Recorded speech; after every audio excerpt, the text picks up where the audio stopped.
कथा विठोबाचं वचन. कधीकधी संकट एवढी मोठी वाटतात की देवावरही विश्वास ठेवणं कठीण होतं. पण जर मनात श्रद्धा असेल आणि डोळ्यात निस्वार्थ प्रेम, तर देव खरंच भेटतो.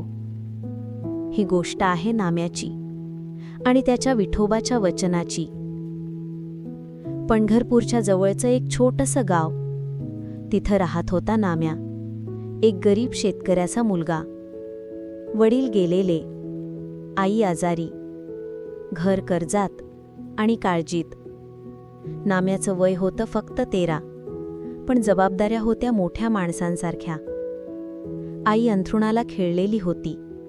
डॉक्टर म्हणाले, लवकर औषधोपचार नाही केले तर जीव धोक्यात येईल. पण घरात पैसे नव्हते.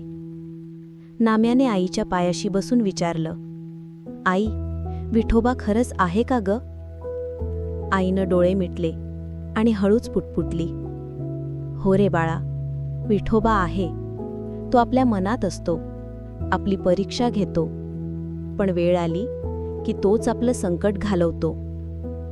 त्या रात्री नाम्यानं काही ठरवलं. आईला न सांगता तो पंढरपूरला चालत जायचं ठरवतो.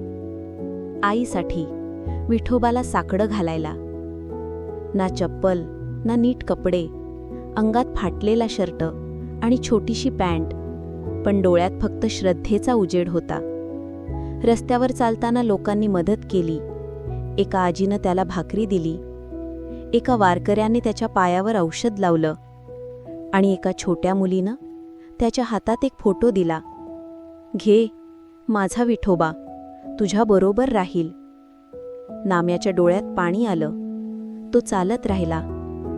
शेवटी पंढरपूरच्या मंदिराजवळ पोहोचला. पाय थकले होते, पण मन अजूनही मजबूत होतं. मंदिरात उभा राहून तो विठोबाला म्हणाला, बोल, काहीतरी उत्तर दे ना, माझ्या आईला वाचव ना. तेव्हा मंदिरातील एक पुजारी जवळ आले. त्यांनी विचारलं, बाळा, तू इतका दुरून आलास? नाम्यानं सगळी हकीकत सांगितली. पुजारी थांबले आणि म्हणाले, बाळा, सकाळीच इथे एक संत आले होते. ते म्हणाले, जे शुद्ध मनानं मागेल त्याच्यासाठी विठोबाचं वचन आहे. आणि त्यांनी ही पिशवी ठेवून दिली. नाम्यानं पिशवी उघडली. त्यात होते आईच्या उपचारासाठी लागणारे पैसे, औषधांची यादी आणि एक चिठ्ठी. तुझं मन शुद्ध होतं, मी तुझी आई सोडवत आहे.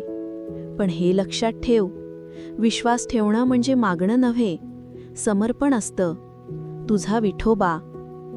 नाम्याच्या डोळ्यातून अश्रू वाहू लागले. तो धावतच गावात परतला. आईला डॉक्टरांकडे नेलं. काही दिवसांत ती बरी झाली.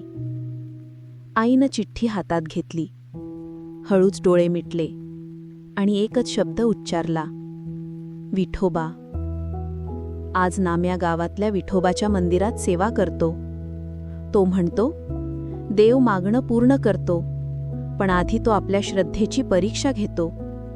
संकट असो, अश्रू असो किंवा शंका असो, देव तिथेच असतो, आपल्या श्रद्धेच्या सावलीत उभा. विठोबाचं वचन कधीच खोटं ठरत नाही. गोष्ट आवडली का? मग काय पाहता, एक लाईक करा लगेच. शेअर करा तुमच्या खास मंडळींना, कारण गोष्टी ऐकण्यात जितकी मजा तेवढीच त्या शेअर करण्यात सुद्धा. आणि हो, आमचं चॅनल सबस्क्राईब करायला विसरू नका, कारण पुढच्याही गोष्टी असणार आहेत अजून भन्नाट.